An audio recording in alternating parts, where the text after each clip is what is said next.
Y como siempre les digo, hay que empezar a bajarle al ritmo de las vacaciones. Tenemos mucho esta costumbre de aprovechar las vacaciones al máximo hasta el domingo, y de pronto el lunes en la mañana estamos sudando la gota gorda para que se levanten, porque la adrenalina está a todo lo que da, y los chicos llegan al colegio, a la escuela, todos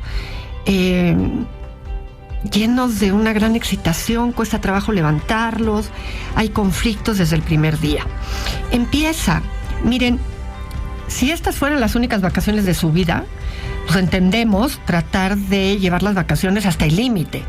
Pero van a volver a tener vacaciones en diciembre, y luego otra vez en Semana Santa, y luego otra vez el año que entra en esta época de verano.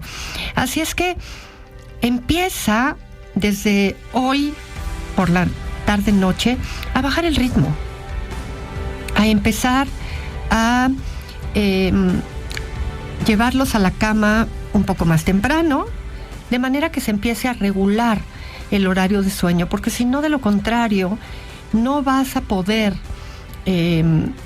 ir generando el cambio apropiado para la levantada en la mañana. Y sabes que te van a prometer, bueno, todo lo del planeta, de que el lunes te van a obedecer a la hora de levantarse. Pero va a costar mucho trabajo, porque el reloj biológico se modificó. Y lo más desafortunado que pueden hacer es estar peleando el primer día de clases. Así es que empieza un poco a modificar. Entre más pequeños son los hijos, más trabajo les va a costar esto. Empieza a modificar también los horarios de las comidas, que desayunen, que coman, que cenen en horarios más apropiados, que recuperes un poco el horario de bañarse, y que haya un poquito todo este esquema de tener bien arreglados los útiles de la escuela, si llevan uniforme, el uniforme, que no todo se vuelva el domingo, porque todo lo agradable que puede ser el primer día de clases se convierte en un verdaderamente desagradable, gritos, y empiezan los conflictos. Y esto no debe de ser así. Así es que prepárense como padres de familia, como los que van a estar encargados de todo el arreglo escolar, para poder hacerlo a gusto y generar esto de una mejor manera. Así es que háganlo paulatinamente. Si ya lo empezaron desde antes, qué bueno. Y si no, empiecen a hacerlo desde ahora. Si tienes un primer hijo, sobre todo hijo o hija, que va a entrar por primera vez a la escuela, ya sea guardería, jardín de niños, tienes que tomar en consideración que puede, no necesariamente, pero puede llorar cuando la dejes en la escuela. Un error que suelen cometer los padres de familia es querer quedarse hasta que tu pequeñín pare de llorar, porque sienten espantoso dejar al chiquito en la escuela llorando. Y la realidad es que en la medida en la que llore y eso haga que tú no te vayas, no va a dejar de llorar. Así es que hay que hacerlo lo más rápido posible. Las educadoras, educadores de estos lugares saben perfectamente, son profesionales y saben qué hacer para que tu hijo deje de llorar. Así es que tienes que llegar rápidamente, despedirte, decirle adiós, dejarlo y darte la media vuelta y desaparecer de su vista, porque ese momentito de despedirse, ese momentito de separación, es algo que naturalmente puede provocar lágrimas. Y no solamente en el niño o la niña, también en los papás. Y es normal, es lógico, los dejan, se separan y se van. Puedes sentir un hoyo en el estómago, puede darte mucha ansiedad a ti y tu pequeño, que ha estado acostumbrado a estar con ustedes, claramente puede resentirlo también. Es completamente normal. Entre más rápido lo hagas, va a ser mejor para ambos. Es muy probable que a ti te dure más esa sensación que a tu pequeño. De verdad, no se queden, y menos dándole explicaciones que seguramente en casa ya le dieron. No sigan ahí, no se queden, no pasa nada. Es un primer instante. Tu hijo se va a quedar tranquilo muy rápido. Algunos lloran un poquito más de tiempo, otros menos, otros van a llorar a lo mejor 2, 3 días, pero son los menos. Y no significa que no le gustó, que no está contento, que algo pasó en la escuela. No significa nada de eso. Simplemente es un tema de ansiedad de separación. ¿Qué es la ansiedad de separación? Es ese sentimiento, esa pequeña incomodidad que se genera, en este caso en particular, cuando llevas a tu hijo por primera vez a la escuela, entre quien ha estado cerca todo el tiempo en contacto, que voy a decir mamá, papá, pero es quien ha sido el cuidador primario, y que de pronto, durante un determinado de horas, se va a quedar en manos de personas desconocidas en la escuela, y pues eso no había pasado antes.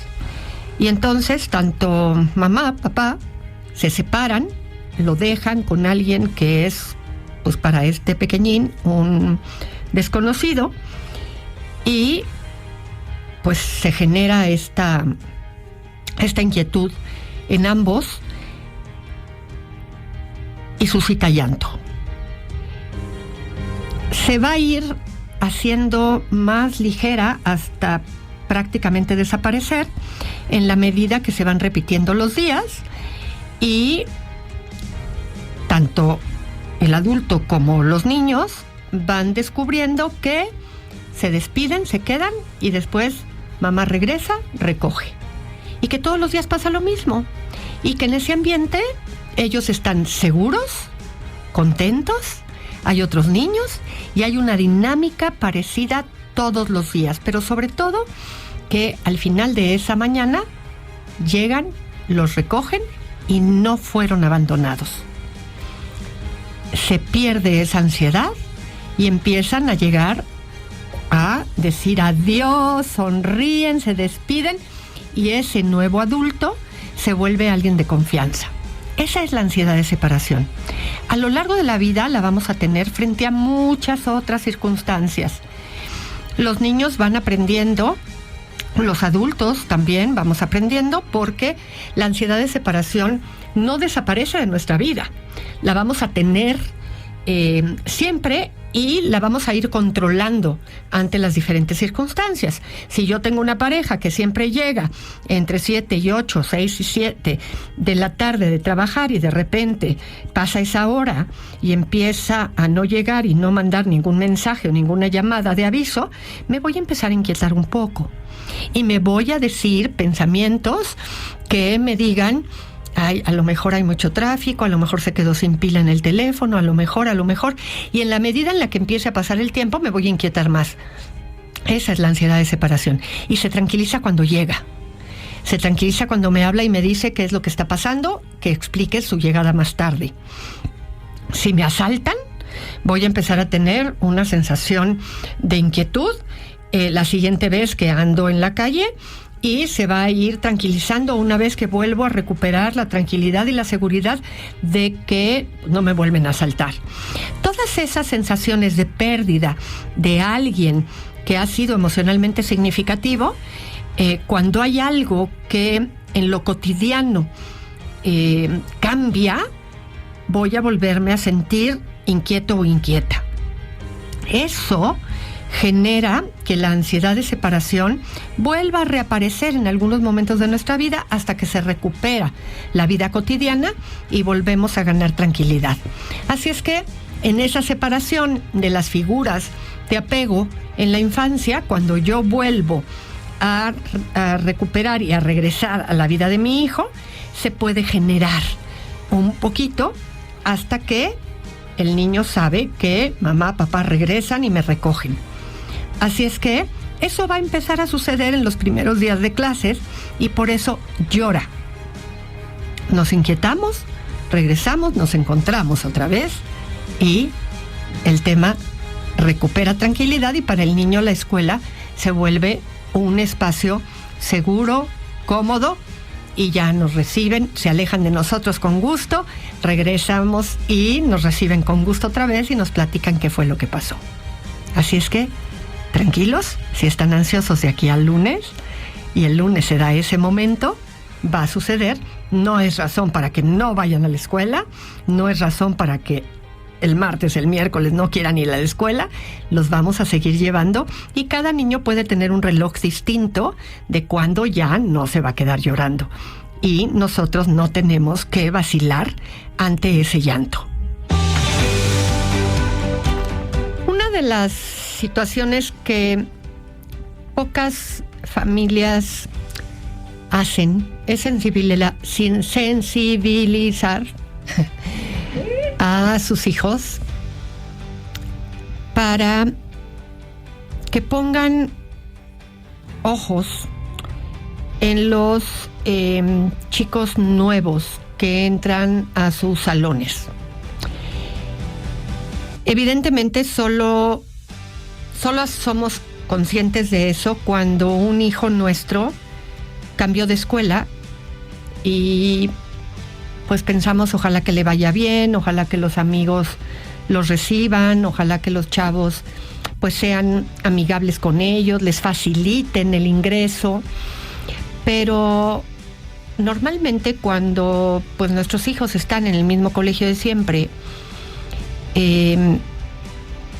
no pensamos en decirles sé buena onda con los nuevos que lleguen a tu salón.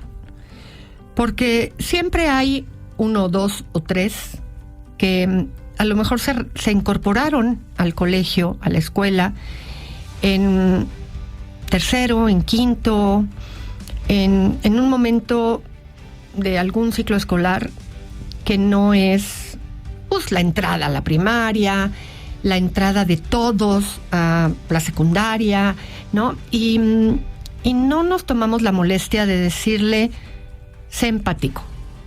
¿Qué te gustaría a ti que hicieran otros si tú estuvieras siendo el nuevo en esa escuela, en ese grupo? Y es un momento extraordinario para ayudar a que nuestros hijos se vuelvan y desarrollen la empatía. Así es que platícalo con tus hijos. Ayúdalo a que caigan la cuenta, porque pues él va a ir o ella felices porque se encuentran con sus nuevos amigos, con los amigos con los que dejaron en el ciclo escolar anterior. Si tuvieron la oportunidad, a lo mejor los vieron en vacaciones, pero si no, pues qué padre volver a verlos, ¿no? Pero pues van a llegar otros muy nerviosos, viendo como que pues, ¿qué hacen? Los maestros a lo mejor van a decir, a ver, hay nuevos compañeros, di tu nombre, de dónde vienes, y ahí quedó. Y pues esos niños, niñas, la están pasando mal, ¿no? Y pues tu hijo podría ser un anfitrión. Así es que habla con ellos de eso. Que echen la mano y que se fijen un poquito en qué pueden hacer, cómo pueden facilitar, cómo los pueden integrar, porque es un extraordinario momento para hacer eso. Y les preguntaba que qué recuerdos tenían de sus abuelos, ya fuera divertido o amoroso. Y estuvieron compartiendo cosas muy lindas. Elizabeth Guadalupe decía: recuerdo que siempre en su bolsa traía dulces, teguanos o Tommy. Y ahora pues hace lo mismo con sus nietos. Karen Romero dice: mi abuelita materna me llevaba a la tienda y me compraba dulces. Siempre que cocinaba sopa de fideo, me daba un poco frita, y cuando compraba tortillas me hacía un taco con sal. Mi abuelita paterna, cuando la veía, me llevaba al circo. Isabela Chanona: recuerdo muy bien que en la punta de su pañuelo siempre traía un dulce de leche que era para mí. Araceli Belmont dice: por la parte materna, mi abu perdió la vista por la diabetes y yo la guiaba para caminar. Tendría 5 años y ella me defendía del abuelo y me dormía en sus pies. La materna tenía una cocina y me gustaba ir a ofrecer su comida en el mercado, y por recompensa me hacía frijoles refritos en torta y un café, y con eso me consentía. Aún vive. Me sigue consintiendo con sus 98 años. Es admirable. Susi Varo dice: era maravilloso mi abuelo paterno, cariñoso y muy detallista. Y mi abuela paterna, con sus enfermedades, era un poco distante. Frida me dice: con mi abuela materna era una aventura estar en su casa. Tenía un jardín muy grande, vendía flores. Yo creo tenía de todas, o así me parecía. Por las tardes el viento olía a rosas. Me encantaba estar en ese lugar. Muchas plantas, eran altas. Yo tenía como 5 o 6 años. El lugar era mágico para mí. El agua corría por veredas que ella les hacía. No se enojaba si cortaba las cabezas de algunas cuantas, pero mi mamá sí, porque era su negocio. A lo que mi abuela salía en mi defensa. No conviví mucho con ella, pues mi papá no nos dejaba ver mucho, y cuando íbamos era solo por 2 horas. Ella murió de cáncer a los 50 o 55 años. Mi abuelo paterno no era muy amigable. Vendía pulque y casi siempre estaba dormido. Mi abuelo paterno era un poco regañón, pero me caía bien. Me dejaba subir a sus animales de carga, y mi abuela paterna era un hielo. Todo le caía mal. Siempre nos corría de su casa. Yolanda Urueta: recuerdo esos días en compañía de mis abuelitos, y cuando pasaban por mí. Mi abuelo siempre nos dijo de cariño changas, y la abuelita muñequitas. Siempre tuvimos unos abuelitos muy amorosos. Lucy dice: tuve unos abuelos maternos muy estrictos. Fue muy difícil que hicieran muestras de cariño, y una abuela materna que siempre jugaba con nosotros. Hilda dice: de mi abuelita materna nos íbamos a las tortillas y comíamos chocolates a escondidas y amaranto. De mi abuelito nos poníamos a jugar baraja y dominó. Con mi abuelito paterno, ir a caballo, y me caía, y luego un día nos sorprendió, compró una tele y con una batería la prendía, ya que ahí no había luz, y nos puso a Topollillo y nos ponía a cantar con nosotros. Me da mucha felicidad y tristeza, pues tuve, gracias a Dios, abuelos cariñosos y cómplices. Y bueno, así llegan las historias, las pueden leer porque están ahí en el pues en la parte pública del Facebook. Alguien también cuenta que les daban tortilla con sal, taquitos, y eso me recordó también a mis abuelos. Ellos también hacían eso.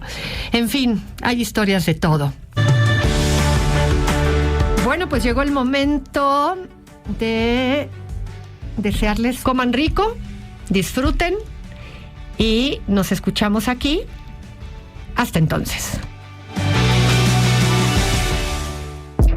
Audiocentro.